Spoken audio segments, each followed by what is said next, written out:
আমি আৰু ক'ব লাগিব ছাৰ বাইদেউহঁতকে ক'ব লাগিব তেওঁলোকৰ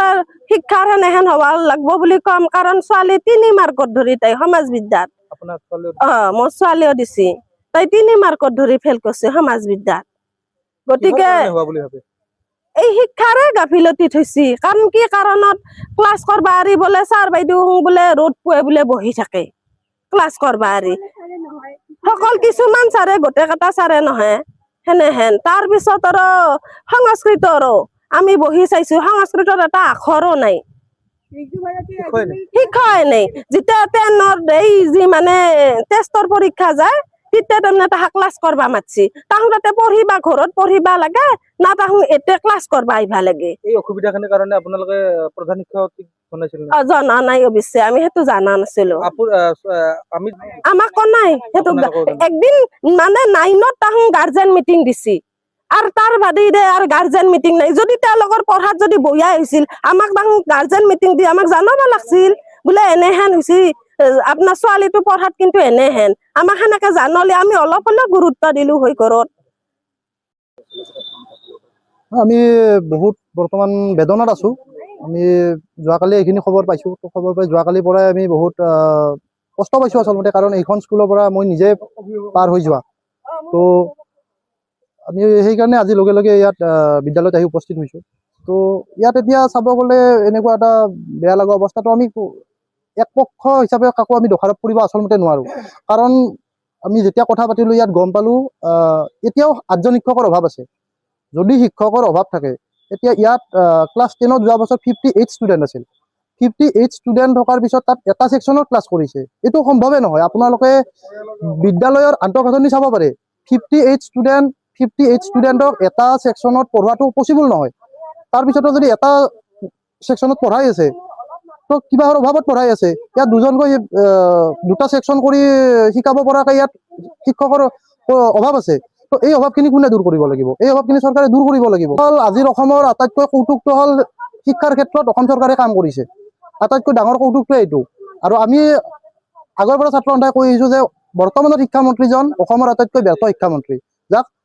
পুতলাৰ সমাৰ্থক শব্দ হিচাপে ব্যৱহাৰ কৰিব পাৰি আমাৰ শিক্ষামন্ত্ৰী মহোদয়ক তো আৰু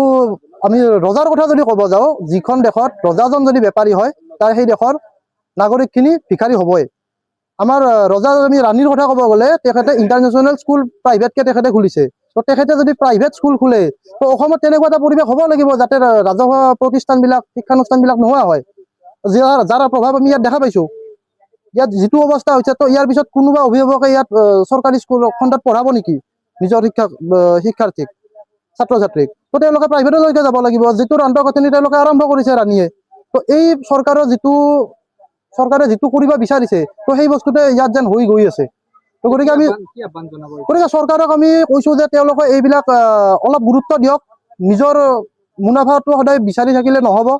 অলপ দুখীয়া মানুহবিলাকৰ কথা যিবিলাকে প্ৰাইভেটত পঢ়াব নোৱাৰে প্ৰাইভেটত পঢ়োৱাবিলাকে এতিয়াও পঢ়াই আছে আপোনালোকৰ স্কুল এনেও চলিব কিন্তু যিখিনিয়ে পঢ়াব নোৱাৰে যিখিনিয়ে বিপদত আপোনাৰ বাধ্যত পৰি চৰকাৰী স্কুললৈকে এতিয়াও আহি আছে তো তেওঁলোকক ইমান মনোকষ্ট নিদিব চৰকাৰী স্কুলৰ আন্তঃগাঁথনি অলপ ভাল কৰক তো শিক্ষকসকলৰ অভাৱো দূৰ কৰক আমি শিক্ষকসকলক কিবা এটা কোৱাৰ আগতে তাৰ আগতে শিক্ষকসকলৰ যিখিনি অভাৱ আছে তেওঁলোকক পৰ্যাপ্ত পৰিমাণৰ শিক্ষক লাগিব আন্তঃগাঁথনি লাগিব সেইখিনি অভাৱকে দূৰ কৰক তো তাৰপিছত শিক্ষামন্ত্ৰীয়ে ব্যৱস্থা লওক যাতে স্কুলৰ ৰিজাল্ট ভাল হয় তো এই কথাটোৱে গতিকে আৰু এইটো আশা ৰাখিছোঁ নেক্সট বছৰ ভাল হ'ব শিক্ষকসকলে যিখিনি সম্বল আছে এই সম্বলখিনিয়ে ভালকৈ ব্যৱহাৰ কৰি ছাত্ৰ ছাত্ৰীসকলক অভিভাৱকসকলক লগত ৰাখি তো ভাল ৰিজাল্ট আমাক দিব বুলি আমি আশা ৰাখিছোঁ মোৰ ধাৰণাটো হ'ল কি মোৰ কিবা এটা বিসংগতি ঘটিছে যেন পাইছোঁ মোৰ এটা অনুমান আৰু সাধাৰণতে 1 2 3 ইংৰাজীত নাপায় আৰু মইতো শিক্ষকতা কৰিছিলোঁ যোৱাবাৰ এনেকুৱা হৈছিল মই সুধিছিলোঁ হেডক একচুৱেলি কৈছিল তেওঁ যে ইমান ষ্টাফটো ভাল নহয় ছাত্ৰখিনি তৎসত্ত্বেও ধুনীয়া ৰিজাল্ট কৰিছে মোৰো অলপ সন্দেহ আছে চাগে কিবা এটা বিসংগতি ঘটিব পাৰে মই যিখিনি মাজে সময়ে মই আহোঁ ইয়াত তেওঁলোকতো তেনেকৈ থকা নাই মাত্ৰ অলপ মানে হ'ল কি অলপ হেৰিটো ঘটছিকে এবাৰ যে মহাৰজনী আহিল তাতে কিছুদিন ইস্তেৰা হৈছে আৰু ষ্টাফো অলপ কম তথাপি মই জানাত যিখিনি শিক্ষকে শিক্ষকতা কাম কৰিছে তেওঁলোকতো তেনেকৈ ৰৈ থকা নাই অলপ হয়তো জিৰ'ব অপথেমত জিৰাইছে সেইটোতো ক'বই অভিভাৱকে যিটো পৰীক্ষাৰ যিটো ফলাফল অ'। সেই ফলাফলক লৈ ছাত্ৰ ছাত্ৰীসকলে মানে পাছ কৰিব লাগিছিল বুলি ভাবে নেকি? মই শিক্ষকবিলাকক সুধিছো, ইংৰাজী শিক্ষকক সুধিছো, বাকী অন্যকো সুধিছো, এই আমাৰ 20 নম্বৰ শৰ্মা এই জাজটো দিব শৰ্মা আপুনি ভাবেনে 1 2 3 পাব? তেওঁ কৈছে এইটোতো কোনো বুদ্ধি হ'ব নোৱাৰে, যিহেতু মই তেওঁলোকক শিকাইছো, তেওঁলোকে একদম খুব বেছি 20 নম্বৰ পাব পাৰে কম, তাক কিন্তু কম পাব নোৱাৰে। মই সুধিছিলো তেখেতক, ৰিকল কৰা হ'ব নেকি? ভাবি মানে তেওঁলোকক কৈছো মই আনক বৰ্তমান ইনচাৰ্জ কল কৰিলে ভাল হয় নেকি সুধিছো। পিছে মানে আজি আমি নিতান্ত অঞ্চলবাসী সঁচাকে দুখিত। মানে আমাৰ এই অঞ্চলত আজি তাৰমানে একজন ভাল মানুহ মৰি গ'লে যেনেকুৱা দুখ এটা অনুভৱ হয়, ঠিক সেনেকুৱা দুখ এটা দুখৰ ছাঁ পৰিছে। আমাৰ এইখন ঐতিহ্যমণ্ডিত বহু বছৰ আগৰ পৰা আমাৰ এইখন নিতান্ত অঞ্চলত নাম থকা স্কুল, কিন্তু আজি এই ৰিজাল্টৰ পৰা আমি সঁচাকৈ মৰ্মাহত হৈছোঁ। আৰু স্কুলখনৰ আচলতে প্ৰধান শিক্ষয়িত্ৰী অৰুণিমা অধিকাৰী আৰু আমাৰ SMC যিজন সভাপতি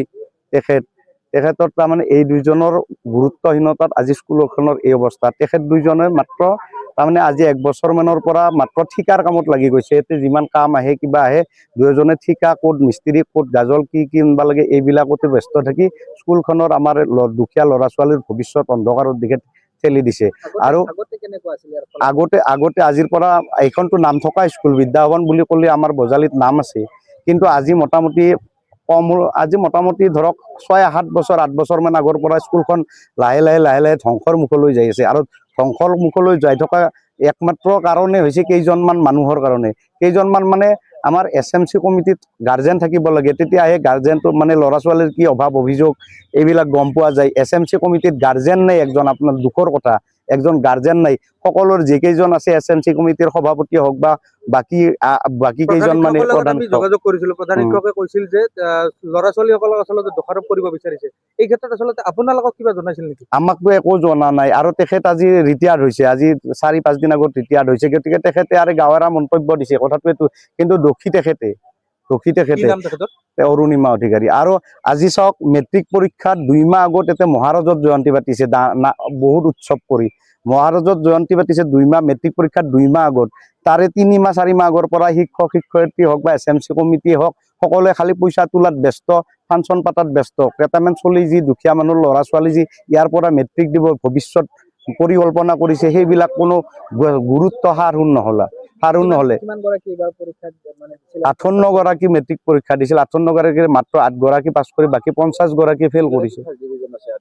8 গৰাকীৰ মাজত ফাৰ্ষ্ট ডিভিজন কিবা 2জন, বাকী ফাৰ্ষ্ট আৰু ছেকেণ্ডে গৈছে, বাকী কেইজন থাৰ্ড ডিভিজন নাইয়ে। তাৰমানে কি হ'ল, আজিৰ পৰা 4 মাহ 6 মাহ আগত ইয়াত তাৰমানে বগা ভাত দেখিলে যেনেকে কাউৰীৰ অভাৱ নাই, ঠিক তেনেকে বিদ্যাভৱনত মানুহৰ অভাৱ নাছিল। চব মানে পইচা আশাৰ কাৰণে কমিটি হ'ব লাগে, SMC কমিটি, এই আমাৰ এই মহাৰাজত জয়ন্তীৰ কমিটি, কি স্কুলত ঠিকা আছে এইবিলাকৰ কমিটি হ'ব লাগে আৰু পইচা খাব লাগে। সেইকাৰণে ইয়াতে মানুহৰ অভাৱ নাছিল। আজি এই স্কুলৰ দুখৰ দিনত, আজিৰ দিনত চোতালত এজনকেও সেইবিলাক মানুহক দেখা নাপাওঁ। সেইবিলাক মানুহৰ কাৰণে আজি স্কুলখন ধ্বংসৰ মুখলৈ গতি কৰিছে।